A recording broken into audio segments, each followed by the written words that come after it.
Live from the heart of America, I'm Steve Gruber, ready to deliver to you an inclusive and diverse discussion on the most important topics of today, and giving you better analysis and insight than anyone else, shining a spotlight on the cockroaches of the swamp and their CCP friends.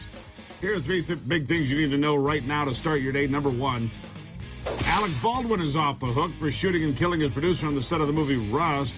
I mean, reckless discharge would be too much, I guess. Come on. Number two, in Michigan, residents erupt after Democrats vote to give billions of dollars to a battery plant tied directly to the Chinese Communist Party, but Weber doesn't care. And number three, hey, it's Free-for-All Friday. So we're going to roll through a lot of sound, maybe grab some hotline phone calls and just see what happens. Are you with me? 877-310-9966. 877-310-9966. That is the hotline. Haven't done it for a few days, so why not check it out? Now, the human bowling ball, he's loose again. Brian Stelter telling News Nation he just has no idea why he was fired. This, of course, is delusional left-wing thinking that has poisoned America's newsrooms. Here he is. I want to ask you about leaving CNN. You recently, relatively recently, left CNN, and clearly they kind of pushed you out as they announced they were. I've embraced the F word, Dan. Fired. You got fired. Why do you think you got fired? I don't know. Really? You really don't know? I really, truly don't know. I know I had a popular show by CNN standards, and I know that it was pretty cheap to produce. But I also know every show gets canceled eventually. Sorry. Knock on table, okay? Yeah. Every show gets canceled eventually, and so I was content with it. But I think what CNN's trying to do is what I just said. Lower the temperature, lower the volume. And I'm rooting for them because we need to have a lot of news networks in this country. We need a wide variety of news sources that are just trying to gather the facts. The CEO, Chris Licht, has talked about wanting to emphasize news, for example, over opinion, right?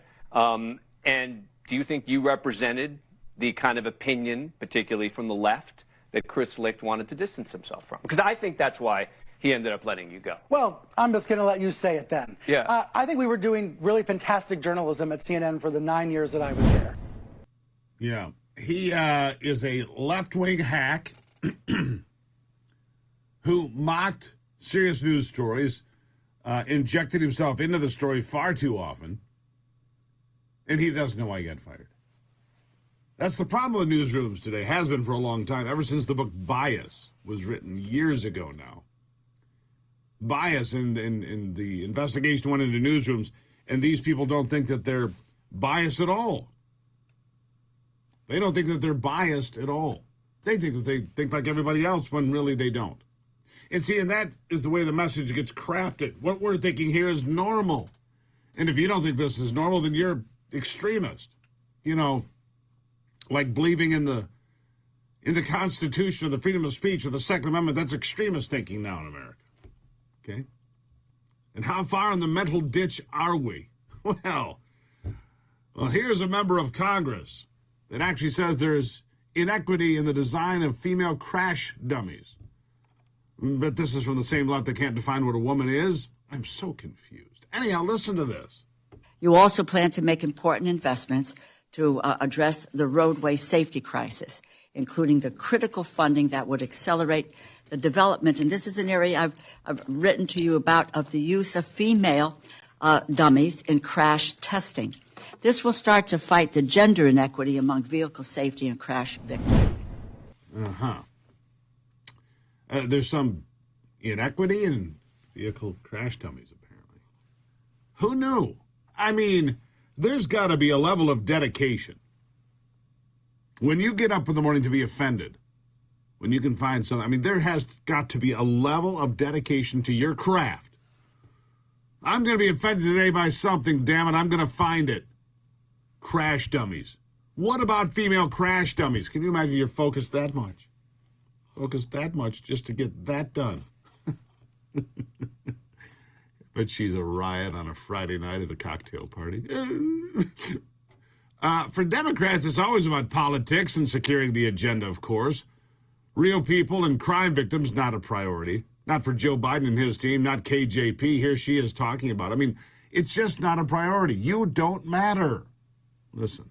So Monday, you're going to have 3 of the lawmakers who protested Peacefully protested. Who peacefully protested after the Nashville Covenant School shooting. Have any of the victims or the victims' families been invited to the White House? I don't have anything to read out to you about any invite. Why? I just don't have anything at this time to read out to you any invite. What I can say to you right now is that the president is focused on getting things done.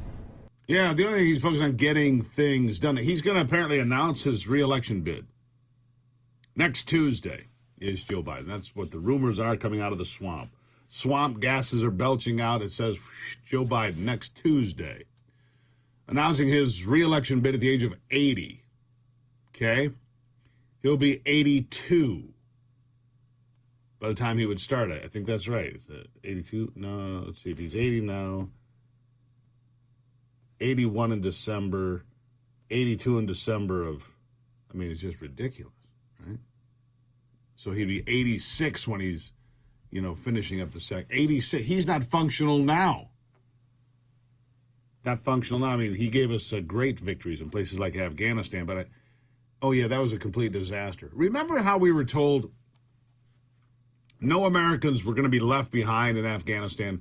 We had it under control. It was all going to work out great. Remember how no Americans would be left behind? It's been 20 months now. You know what John Kirby says? We're still trying to get people out. Listen to this. When it comes to Afghanistan, because I think that's what you were asking about, we continue to get people out. But when it comes to Afghanistan, because I think that's what you were asking about, we continue to get people out. But when it comes to Afghanistan, because I think that's what you were asking about, we continue to get people out. We continue to get people out. Let's shift gears to that Goshen plant in Michigan. A lot of discussion about that and all the questions about the Chinese Communist Party having control over EV production and all the elements that go into it. Here's KJP talking about Chinese EV production and you being involved. Listen. I'm going to follow up on the White House's proposal to mandate that 2/3 of all passenger vehicles by the year of 2032 be electric. It's a lot of batteries, obviously. So does the administration have a concrete plan to ensure that those raw materials for these new EVs, either through federal support or some type of motivation for the private sector, that those EVs don't end up coming from China and we don't become dependent on a foreign power that might not be friendly to us? So here's what I can say. Every step that the president has taken is to build more here in America. That's every step that he's taken. To bring investments and jobs back to America, to build supply chains here in America, and that's what's happening. And already the private sector has invested more than $120 billion to build more electric cars and batteries here in America. And that is because that is what the president has wanted to do and put forth, and he wants us to make sure, right, we are building here, right here in the United States. Yeah.